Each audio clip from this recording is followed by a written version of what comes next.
राजनीति की अगर मैं बात करूं तो वो भी एक तरीके से समाज सेवा है, अगर उसको सही मायने में समझा जाए तो। बहुत सी सामाजिक मुद्दों में, चाहे वो टोल का मुद्दा है, फिर चाहे वो पानी का मुद्दा है, सड़कों का मुद्दा है, उसमें हमारी अग्रिम भूमिका रही है। अगर आप अच्छा काम करने निकलो तो 40% लोग पहले दिन से आपके साथ होते हैं। मेरी मौजूदगी इस वक्त सेक्टर 92 में है। नगर निगम के चुनाव आने हैं। 2 मार्च को वोटिंग होनी है। पार्षद पद के उम्मीदवार वार्ड नंबर 4 से मेरे साथ में मौजूद हैं। उन्होंने एक नया वर्ड इजाद किया है, उसका नाम है इंटेलेक्चुअल पॉलिटिक्स। क्या इसके मायने हैं, क्या नज़रिया इसको देखते हैं, किस नज़रिए से इसको देखते हैं, क्या वो चुनाव में समाज सेवा अभी तक करते हुए आए हैं, अब क्या चुनाव में कमाल कर पाएंगे। सर, बहुत बहुत स्वागत है आपका हमारे चैनल पे। धन्यवाद सर। सर, आप एक वर्ड लेके आए हैं, इंटेलेक्चुअल पॉलिटिक्स। क्या है जी इसके मायने? जी, बेसिकली क्या है कि इंटेलेक्चुअल पॉलिटिक्स है, वो थोड़ी सी बुद्धिजीवी राजनीति है। इस वर्ड का अगर आप हिंदी में भी अनुवाद करेंगे तो वो है बुद्धिजीवियों की राजनीति। एक कन्वेंशनल पॉलिटिक्स है। इस कन्वेंशनल पॉलिटिक्स में जो अब एक धर्रे की या जो धुरी की राजनीति चलती आ रही है, क्योंकि हर चीज में कोई भी अगर आप मान के चलिए कि कोई भी विषय है, वस्तु है, परिवर्तन प्रकृति का नियम है। तो इस वक्त जो देश जिस हिसाब से हमारी ग्रोथ कर रहा है, उस हिसाब से हमें इसमें भी, राजनीति में भी बदलाव लाने की जरूरत है। तो उसी संबंध में जो ये शब्द है इंटेलेक्चुअल पॉलिटिक्स, ये पढ़े लिखों की या बुद्धिजीवी की राजनीति, ये शब्द वहीं से हमने लिया है और हमारी टैगलाइन यही है, इंटेलेक्चुअल पॉलिटिक्स। अभी तक आप समाज सेवा करते हुए आए हैं, जी अब आपकी राजनीति में एंट्री हो रही है। जी। क्या भाव है, समाज सेवा करने का या फिर राजनीति? नहीं, राजनीति भी एक तरीके से समाज सेवा ही है। राजनीति की अगर मैं बात करूं तो वो भी एक तरीके से समाज सेवा ही है, अगर उसको सही मायने में समझा जाए तो। मैं लगभग पिछले 7-8 साल से न्यू गुड़गांव में सोसाइटियों के लिए लड़ाई लड़ रहा हूँ, उनके मुद्दों के लिए, उनकी सुविधाओं के लिए, उनके हकों के लिए, और हमें रिजल्ट भी मिले। और अब उसको अगर एक तब्दीली हम कर रहे हैं कि भाई हमें एक प्लेटफॉर्म मिल रहा है जहाँ पे हम और स्ट्रांग तरीके से और वही बुद्धिजीवी सोच के साथ, इंटेलेक्चुअल सोच के साथ अगर हम आगे प्लेसमेंट देंगे तो वो ज़्यादा बेटर है। आप एक सोसाइटी के अध्यक्ष हैं, जी लगभग मेरे हिसाब से चौथी बार आप चुने गए हैं। जी आप, हो सकता है अगर भविष्य में आप पार्षद बनते हैं जी। तो आपको लगता है कि एक सोसाइटी का जो अध्यक्ष के पद का जो काम होता है और पार्षद पद का जो काम होता है वो बहुत ज़्यादा अलग है? नहीं, बिल्कुल अलग नहीं है। देखिए, जहाँ तक नगर निगम की मैं बात करता हूँ, नगर निगम में जो कार्य है वो सेम इक्विवेलेंट कार्य है जो मैं अपनी सोसाइटी में कर रहा हूँ आज। आज मेरी सोसाइटी में अगर मैं बात करूँ तो आपको, मैं 2019 में पहली बार मैं अध्यक्ष चुना गया था। उससे पहले मैं मनोनीत अध्यक्ष था, और चुनाव जो प्रॉपर चुनाव हुए थे वो 2019 में हुए थे। उसके बाद मैं अब हाल ही में सितंबर 1 को दोबारा फिर से चौथी बार चुनाव हुए थे, और लोगों ने मुझे प्रचंड बहुमत देके और मेरी कार्यशैली पे ही, मेरे कार्य को देखते ही मेरे को उन्होंने फिर से चुनाव और अध्यक्ष बनाया। अब मान के चलिए, सोसाइटी में पिछले हम 3-4 साल में हमने जो ट्रांसफॉर्मेशन करी है, वो ट्रांसफॉर्मेशन अपने आप में एक रिकॉर्ड है, और वो पूरे इस क्षेत्र के लिए नहीं, पूरे गुड़गांव के लिए है। और अगर मैं नगर निगम को और सोसाइटी की कार्यशैली को अगर मैं लिंक करूं, तो सोसाइटी में मेरा जो प्राथमिक काम है वो वही है कि भाई लोगों को मेंटेनेंस की सुविधा देना। मैं लोगों से टैक्स के रूप में पैसा लेता हूं, कैम जिसको हम बोलते हैं, कॉमन एरिया मेंटेनेंस, और उसके बदले में उनको सुविधाएं प्रोवाइड करते हैं कॉमन एरिया मेंटेनेंस, जिसमें पानी, सीवरेज, स्वच्छता, ये मुख्य हैं। उसके अलावा इसमें बिजली भी है। लेकिन अगर मैं इसी पे अगर बात करता हूँ नगर निगम की, तो नगर निगम में भी वही है, पानी, सड़कें, स्वच्छता और सीवरेज। अब यहाँ पे थोड़ा सा और ब्रॉडर हो जाता है, क्योंकि मेरी सोसाइटी जो है वो BWG में आती है, बल्क वेस्ट जनरेटर। कोई भी सोसाइटी है वो BWG कैटेगरी में आती है, और माननीय सर्वोच्च न्यायालय की गाइडलाइंस है कि जो कैटेगरी BWG यानी बल्क वेस्ट जनरेटर की कैटेगरी में आती है, उनको अपने कूड़े का निस्तारण खुद करना है। तो अब मान के चलिए 2020 से, जब तो नगर निगम का गठन भी नहीं हुआ था, हमने तब से एक सोच लेके, और अब हमारी सोसाइटी, अब मान के चलिए कि तब से ही हम वेस्ट मैनेजमेंट कर रहे हैं, और सेग्रीगेशन एट द सोर्स, यानी जहां से हम कूड़ा लेते हैं वहीं पे हम उसको गीला सूखा अलग करके लेते हैं। और सारी सोसाइटी मेरे को इसमें भागीदारी करके मेरे को इसमें प्रोत्साहित करती है। और आज तक हम लगभग 6 लाख किलो कूड़े को हम निस्तारित करके और कंपोस्ट में कन्वर्ट किया है। और जिसको हमने फ्री ऑफ कॉस्ट डिस्ट्रीब्यूट किया है। हम पहली सोसाइटी बने थे जो वेस्ट मैनेजमेंट पे जिसने इतना काम किया। यही काम नगर निगम ने करना है। नगर निगम का प्राथमिक काम स्वच्छता ही है और यही वेस्ट मैनेजमेंट ही है, तो वो काम तो मैं ऑलरेडी कर रहा हूँ। अब अगर मेरे को जनता मौका देती है और मेरे सोसाइटी वाले, मेरे गांव वाले, जो मेरे उसमें वार्ड में जो मेरे वोटर्स हैं, अगर मेरे को मौका देते हैं तो इसी काम को हम रेप्लिकेट करेंगे सभी सोसाइटीज़ में। और सबसे बड़ी बात यह है कि इसमें कोई कॉस्ट इन्वॉल्व नहीं है। ये जो मेरा सोसाइटी में भी एग्जिस्टिंग जो मेरा सिस्टम चल रहा है, ये उसी पद्धति से, ये सिर्फ एक सोच की बात है। और हम RWH, क्योंकि मैं RW में ऑलरेडी प्रेसिडेंट हूँ और मैं बाकी मेरे जो आसपास सोसाइटीज उनके RWH के साथ भी मेरा एक अच्छा समन्वय है, तो हम सबके साथ मिलके और इसको सरकार की तरफ से भी पुश करके हम इसको धरातल पे लेके आएंगे। और मैं अपने वार्ड में तो गारंटी देता हूँ कि अगले मात्र 100 दिन में ही हम ये चीज़ें तो धरातल पे दे देंगे और इसमें कोई कॉस्ट इन्वॉल्व नहीं है, बल्कि उल्टा सोसाइटी के पैसे बचेंगे इसमें। पानी की एक बड़ी समस्या दिखती है, चाहे वो जी। पीने का पानी हो या बारिश के बाद में जो पानी भर जाता है, जी, उसके लिए क्या आप सोचते हो? देखिए पानी की अगर मैं बात करूं तो इस पूरे न्यू गुड़गांव में डोमेस्टिक वाटर जिसको हम बात करते हैं, जो सरकारी सप्लाई जो पानी है, GMD जो पानी देता है, वो पानी था ही नहीं। तो 2015 में मैं यहाँ आया था, उसके बाद लगा लीजिए 2016-17 से लगातार हमने यहाँ बहुत सी सामाजिक मुद्दों में, चाहे वो टोल का मुद्दा है, फिर चाहे वो पानी का मुद्दा है, सड़कों का मुद्दा है, उसमें हमारी अग्रिम भूमिका रही है। चाहे वो बात सरकार तक पहुँचानी है, प्रशासन तक पहुँचानी है, भाई विरोध के माध्यम से पहुँचानी है, या एक आंदोलन के माध्यम से पहुँचानी है, या एक समन्वय तरीके से पहुँचानी है, हमने वो सारे तरीके करके। तो पानी एक, आपने सही कहा है कि मूलभूत सुविधा है। और यहाँ का जो ग्राउंड वाटर लेवल जो है पूरे गुड़गांव का, हम ब्लैक जोन में है। बिल्कुल। और ये सारी सोसाइटियाँ या गांव हैं लगा लो, ये सब जो दोहन कर रहे हैं पानी का, वो सारा ग्राउंड वाटर पे डिपेंडेंसी थी। हमने इसको प्राथमिक रूप में लिया कि भाई बाकी समस्याएं तो ठीक है, क्योंकि यहाँ का TDS भी 800 के आसपास है, वो सीधा सीधा जानलेवा है। मतलब 800 जो पॉइंट TDS है वो आपके लिए कैंसरस है। और यहाँ अब इतनी सोसाइटीज़ में इतने लोग आ चुके हैं, हमने इसको प्राथमिकता पे लिया। और 2021 में इस पूरे न्यू गुड़गांव की प्रत्येक सोसाइटी में सरकारी पानी पहुंच चुका था। उसके लिए हमने लगातार 2 साल सरकारी अधिकारियों के साथ मिलके, सरकार के साथ मिलके, आसपास जो भी लिटिगेशंस थी, जो इस पानी को बाधा बन रही थी, हालांकि अभी भी 2-3 सोसाइटीज़ ऐसी हैं मेरे ही वार्ड में, इनफैक्ट अंसल्स है और रहेजा है, जिनमें अभी तक पानी नहीं पहुंचा है। लेकिन मेरा आश्वासन है, क्योंकि मैं जिस हिसाब से मैं काम करता हूँ वही 100 दिन का टारगेट, क्योंकि इसमें मेरा कोई रिसोर्स नहीं लगना है। ऑलरेडी मैं चिट्ठी पत्री जो इसमें देनी थी सरकार को या प्रशासन को, वो मैं देख चुका हूँ। उस पर ऑलरेडी कार्य चल रहा है, क्योंकि एक गेल की पाइपलाइन है, उसको क्रॉस करना है, तो उसको हम पुश करेंगे और हम उन सोसाइटीज़ में भी पानी ला देंगे। बीते 4 वर्षों से इलेक्शन ना हो पाने की वजह से जो क्षेत्र है आपका, जो वार्ड है, वो बहुत ज़्यादा पिछड़ गया है। आप चुनकर आते हैं तो आपके लिए तो ये बहुत बड़ा चुनौती रहेगी। देखिए चुनौती है तभी तो हमें, अगर प्रॉब्लम नहीं होगी तो फिर हम और आप क्यों होंगे। प्रॉब्लम्स हमेशा रहती हैं, प्रॉब्लम्स कभी खत्म नहीं होती हैं।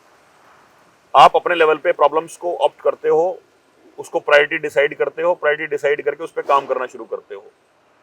यही मेरा प्रोसेस है। मैं, चाहे मेरा बिजनेस है, चाहे मैं सोसाइटी की देखरेख कर रहा हूँ, चाहे मेरा कोई और सामाजिक कार्य करता हूँ, मैं पहले ऑप्ट करता हूँ कि भाई, डिफाइन करता हूँ पहले कि भाई मुझे जो काम करना है उसमें क्या काम करना है, क्या समस्या क्या है, फिर उसको मेजर करता हूँ वो कितनी प्रॉब्लम है, फिर उसमें एनालिसिस करता हूँ कि मुझे उसको काम को कैसे उसके सिरे तक पहुँचाना है, फिर उसमें मैं इनपुट करता हूँ या इनोवेटिव कोई आइडियाज़ करता हूँ और फिर उसको कंप्लीट करता हूँ।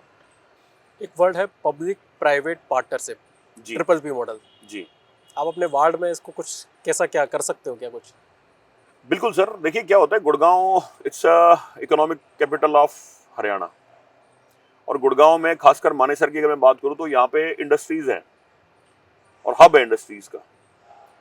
सरकार ने, प्रशासन ने, पहले पंचायतों ने उसका बहुत फायदा उठाया है। फायदा मतलब निजी तौर पे नहीं, सामाजिक तौर पे मैं बात कर रहा हूँ। सोसाइटियाँ भी अपने CSR में बड़ी अग्रिम रहती हैं कि हम कहीं ना कहीं समाज में चीज़ें करें। मैं अगर PPP मॉडल का एग्जाम्पल दूँ मैं आपको, मेरे सोसाइटी के सामने ग्रीन बेल्ट, तो ग्रीन बेल्ट को मैंने मेंटेन करना शुरू किया खुद ही, क्योंकि 2019 में मैं चुन के आ गया था, तो 19 से ही हमने इसको मेंटेन करना शुरू किया, क्योंकि मेरी सोसाइटी के लिए क्राउन है वो। भाई मैं छोटा, मेरा एरिया था तो मैंने छोटे एरिया में उसको मेंटेन करना शुरू किया। अब मेंटेन करते करते हमने उसमें पाइपलाइन डाली, तो जो मेरा एसटीपी एक्सेस वाटर निकलता था हमने वो पानी वहाँ यूज़ करना शुरू किया। उससे मेरी टैंकर की कॉस्ट कम आती चली गई और ग्रीन बेल्ट मेंटेन हो गई, डेवलप हो गई। लोगों ने बड़ा बढ़ चढ़ के, क्योंकि पेड़ लगाने का शौक तो सबको है। अब मान के चलिए 2019 से लेकर और आज 2024 आ गया और हम हर साल एक वृक्षारोपण का कार्यक्रम करते हैं। हमारे पास आज के टाइम पे मेरी सोसाइटी के अंदर और बाहर जगह नहीं है पेड़ लगाने की। हम लगभग 1600 पेड़, बड़े पेड़, पौधे तो एक अलग चीज है, 1600 बड़े पेड़ इतने इसी अंतराल में हम लगा चुके हैं। और इसमें भागीदारी अकेली प्रवीण मलिक की नहीं है, इसमें मेरी सोसाइटी और आसपास के क्षेत्र के जो प्रबुद्ध लोग हैं वो भी इसमें भागीदार होते हैं। हम बेंचमार्क्ड हैं पूरे न्यू गुड़गांव में। जैसी ग्रीन बेल्ट हमने डेवलप कर रखी है, या तो हमने कर रखी है या डीएलएफ ने कर रखी। डीएलएफ के पास रिसोर्सेज बड़े हैं, वो एज ए बिल्डर करता है, हम एज ए आरडब्ल्यूए करते हैं। अगर हम चुन के आते हैं तो इस मॉडल को हम बाकी सोसाइटीज के सामने जहां जहां भी है, हम इस मॉडल को जीएमडी के साथ बात करके इसको रेप्लिकेट करेंगे। जितने भी मुख्य अधिकारी हैं, चाहे वो जीएमडी के हैं, चाहे वो नगर निगम के हैं, कमिश्नर लेवल तक के भी जो लोग हैं वो भी यहाँ आ चुके हैं ये देखने के लिए। और उसी कंटेस्ट में, उसी मेरे प्रोसेस को देखते हुए जो हमारे यहाँ एक बार कमिश्नर थे श्री इमरान रजा जी, उन्होंने मुझे नगर निगम का ब्रांड एम्बेसडर भी बनाया है। तो मैं आज नगर निगम मानेसर का स्वच्छता ब्रांड एम्बेसडर भी हूँ। और मैंने ये रेप्लिकेशन ऐसा नहीं कि सिर्फ मेरी सोसाइटी में किया है, मैंने विभिन्न सोसाइटी के लोग भी मेरे पास यहाँ आते हैं, वहाँ भी हमने पूरी एक्सटेंडेड हेल्प करी है, चाहे वो मेरे वार्ड से बाहर है। कोई आपके पास प्रोडक्ट है वेस्ट से बना हुआ? मेरे पास प्रोडक्ट तो बहुत सारे हैं। मैं अगर एग्जांपल दूं, ये प्रोडक्ट है, अब ये हमारा नेक्स्ट टारगेट है। आपका जो एमएलपी प्लास्टिक होता है, जो मल्टी लेयर प्लास्टिक होता है, वो रिसाइकल नहीं होता। देखिए, कूड़े की बड़ी विभिन्न सी प्रकाष्ठा है। इसमें इतने तरह का कूड़ा है कि हमारी जो शोध है ना, वो शोध वहाँ तक पहुँचा ही नहीं है। अभी हम कभी कहते हैं कि अभी गीला और सूखा अलग है, फिर गीले में भी अलग कैटेगरी हैं, सूखे में भी अलग अलग कैटेगरी हैं। तो मैं तो बेसिक लेके चलता हूँ, गीला और सूखा। गीले को तो मैंने हॉर्टिकल्चर वेस्ट के साथ मिक्स करके और कंपोस्ट में कन्वर्ट कर दिया, यानी जो जमीन से हमने लिया, जमीन को हमने वापस कर दिया रिसाइकल करके, और without any cost, zero cost में।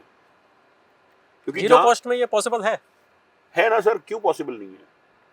देखिए, मैं बताता हूँ, सोसाइटी में लोग कैंप पे करते हैं, बिल्कुल, मेंटेनेंस पे करते हैं, तो मेरे पास हाउसकीपिंग का स्टाफ होता है, ठीक है। इसमें कोई मशीन नहीं लगाई मैंने सिर्फ जमीन में एक पिट बनाई, उस पिट में हॉर्टिकल्चर वेस्ट, अब मान के चलिए इतनी सारी ग्रीन बेल्ट है, मेरे पास अंदर पेड़ है, इनके जो सूखे पत्ते हैं, टहनियाँ हैं, वो गिरते ही हैं। 1:3 की रेशियो में इसको मिक्स करते हैं हम कूड़े के साथ। तो जो हमारा घर से जो कूड़ा निकलता है, गीला कचरा निकलता है, उसमें होता है नाइट्रोजन, और जो ये प्लांट्स हैं, इनका जो वेस्ट होता है, इसमें होता है कार्बन। इसका 1:3 की जब रेशियो मिक्स होती है ना, तो एक तो स्मेल खत्म हो जाती है, जब उसमें फर्मेंटेशन होगी तो स्मेल होगी, because it's a microbial process. Compost convert जो होता है वो एक माइक्रोबियल प्रोसेस है, but that is a healthy microbial process, that is beneficiary to the soil, that is beneficiary to the environment. उसमें प्रॉब्लम क्या आती है कि जब उसमें अगर प्लांट वेस्ट आप नहीं मिक्स करते हो तो उसमें समस्या आती है स्मेल की, कि एक आपको ओवर पीरियड ऑफ टाइम वो स्मेल दे देगा, बैड स्मेल दे देगा, फाउल स्मेल दे देगा। लेकिन उसको भी हम निस्तारण करते हैं। मेरा जो टावर है, टावर से मेरी कंपोस्टिंग पिट मात्र 10 मीटर की, 15 मीटर की दूरी पे है, और लोग वहाँ रह रहे हैं, कभी कोई कंप्लेंट नहीं है। और उसके बाद वो जब कन्वर्ट हो जाता है, फिर हम उसको थोड़ा सा रिफाइन करके और पैकेट्स बनाते हैं उसके, क्योंकि उसके अंदर moisture content is very much important, क्योंकि वो माइक्रोबियल प्रोसेस कंटिन्यू रहना चाहिए। तो वो तो हो गया मेरा गीला कूड़ा। जहाँ आपने बात करी प्रोडक्ट की, अब इसमें जो आपका सूखा कूड़ा है, उसमें एक प्रोडक्ट आते हैं आपके एमएलपी, आपके बिस्किट के पैकेट हैं, चिप्स के पैकेट्स हैं, या खैनी वैनी के जो पैकेट होते हैं, ये रिसाइकल नहीं होते। तो इनके ऊपर भी अभी हम 1-2 एजेंसीज के साथ मिलके हम काम कर रहे हैं, और ये प्रोडक्ट जैसे हम रेडी कर रहे हैं कॉम्पैक्ट करके, it is a replacement of would एक तरीके से। ये वो उन पेपर्स को हमने कॉम्पैक्ट करके, ये मुझे दिख रही है, ये प्लास्टिक है, ये ऊपर लगी है, ये पूरा का पूरा प्लास्टिक है। प्लास्टिक भी कौन सा, ये एमएलपी है। ये उन जो रैपर्स हैं, रैपर्स को कॉम्पैक्ट करके शीट बनाई गई है, और शीट बनाने के बाद इसको हमने इस तरीके से कन्वर्ट किया है।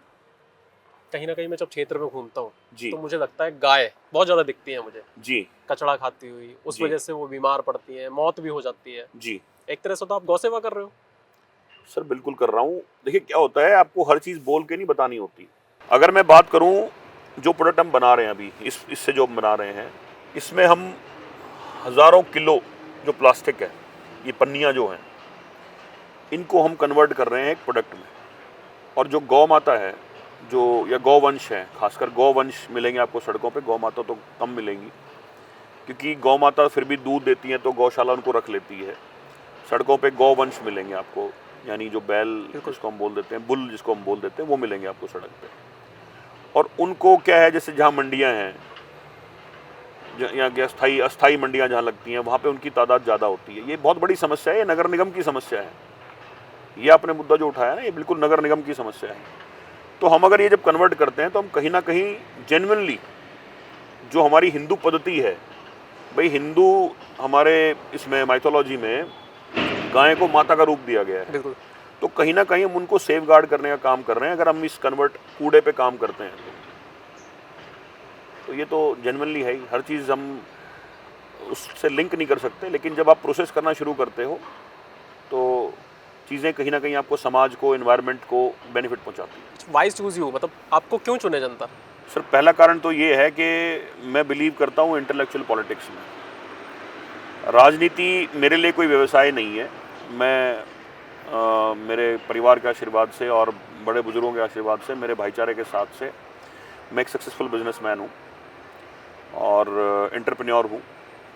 11 साल मैंने इंडस्ट्री को दिए हैं, MNCs में मैंने जॉब करी है, सरकारी नौकरियां तक मैंने करके छोड़ी हुई हैं, क्योंकि मेरा अपना एक पैशन है।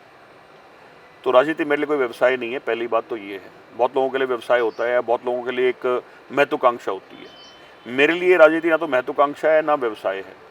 जो काम मैं आज कर रहा हूँ एक सोसाइटी का रिप्रेजेंटेटिव होकर, क्योंकि सोसाइटी मेरे लिए पॉलिटिकल अखाड़ा नहीं है।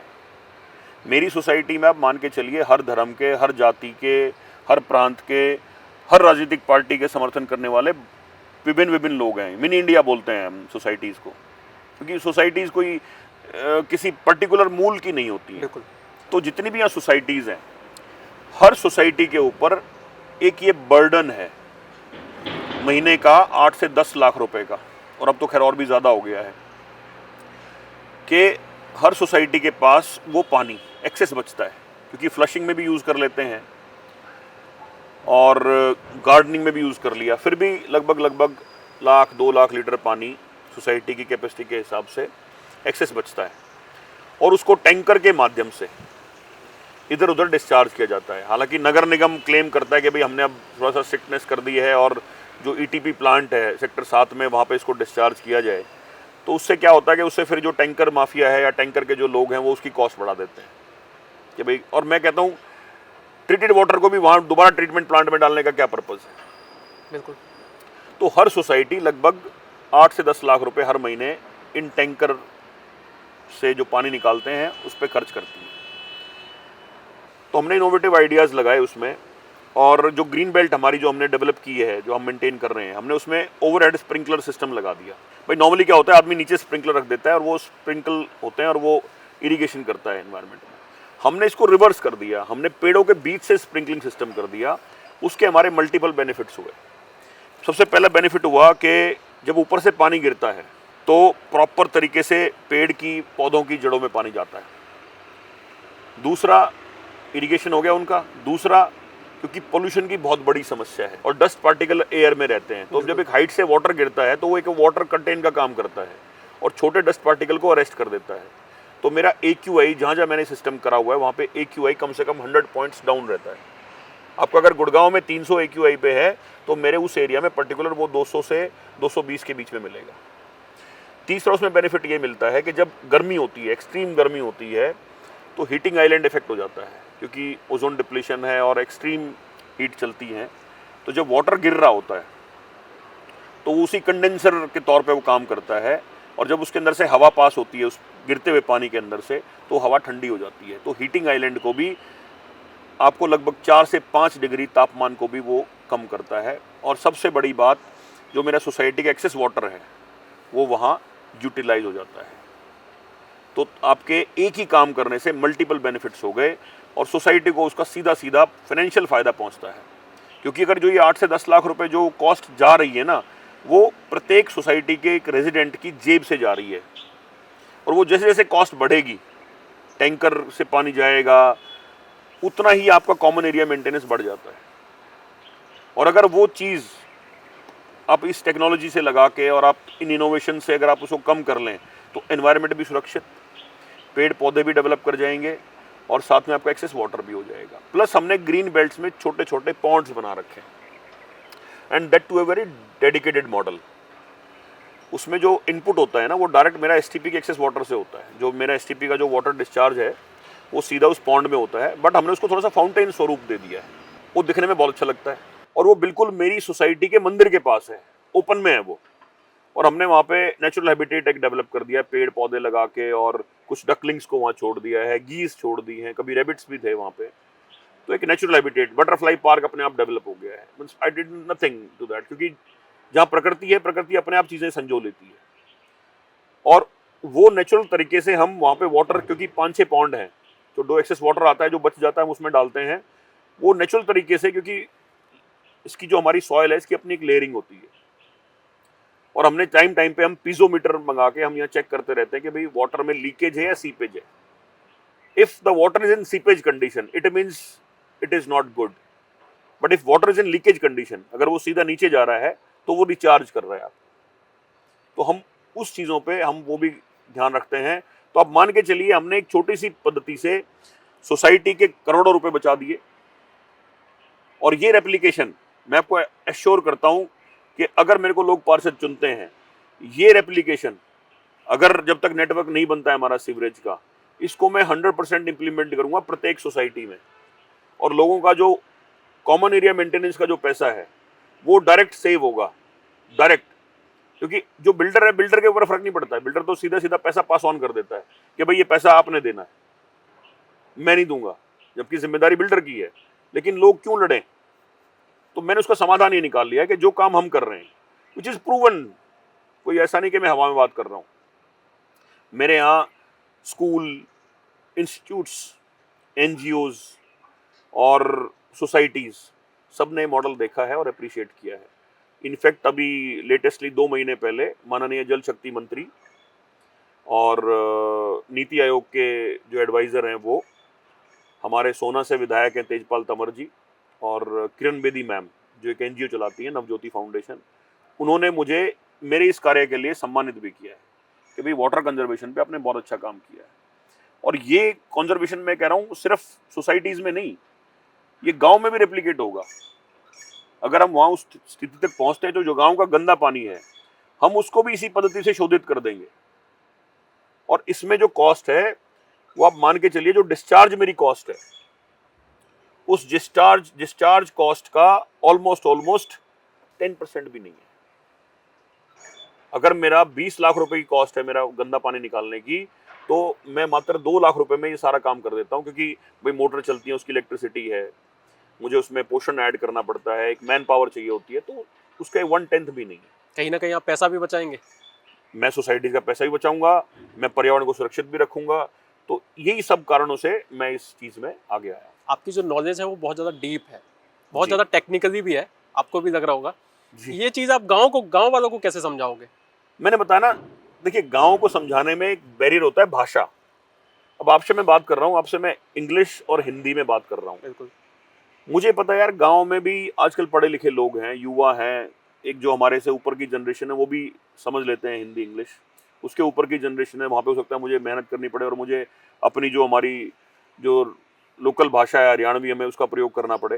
तो ऐसा नहीं है, मैं मतलब आप मान के चलिए कि मैं हरियाणवी भाषा बोलने में भी उतना ही सक्षम हूँ जितना मैं अंग्रेजी और हिंदी बोलने में सक्षम हूँ। और लोगों को बस समझाने वाली बात होती है। और मैंने बता दिया ना आपको कि ये साइकोलॉजी है। कोई भी काम करना है आपने, अगर आप अच्छा काम करने निकलो तो 40% लोग पहले दिन से आपके साथ होते हैं। भाई लोकतंत्र है ना, आप हर बंदे को तो अपने साथ सक्षम नहीं ले चलते ना। सरकारें भी बनती हैं तो लोग पक्ष को भी वोट देते हैं, विपक्ष को भी देते हैं, सरकारें भी बनती हैं, तो 100% लोगों को तो खुश नहीं कर सकते ना आप। लेकिन जब आप अच्छा काम करने निकलते हो और उसमें सबका फायदा है, तो 40% लोग पहले दिन से आपके साथ होते हैं और वही सबसे बड़ी किक होती है। 20% लोग मैंने बताया कि वो उस दिन से साथ हो जाते हैं जब वो काम एक लेवल पे पहुंच जाता है। तो 60% जब लोग हो जाते हैं तो 50% का आंकड़ा क्रॉस कर गया, उसके बाद धीरे धीरे वो चीज़ें इंप्लीमेंट हो जाती हैं। और मैंने बताया 100 दिन का हमारा पूरा टारगेट रहेगा। मैं 100 दिन में डिलीवर कर दूंगा, जो मैं कह रहा हूं वो मैं कर दूंगा। और ये बात मैं, ये कॉन्फिडेंस, ये कहां से कॉन्फिडेंस है? एक तो ये होता है कि यार ठीक है, मतलब सिर्फ किताबी अंडरस्टैंडिंग है। मैं किताबें भी पढ़ता हूं और मैंने उसको एग्जीक्यूट भी किया है, और उसका जीता जाता एग्जाम्पल है। अगर किसी को देखना है भाई, कोई इस पे बातों पे अगर डाउट करता है तो जीता जाता एग्जाम्पल है। आप आइए मेरी सोसाइटी में, देखिए, और मैं वो चीज कर रहा हूं और आपके सामने है। ठीक है सर, हमसे बातचीत करने के लिए बहुत बहुत धन्यवाद आपका। धन्यवाद सर।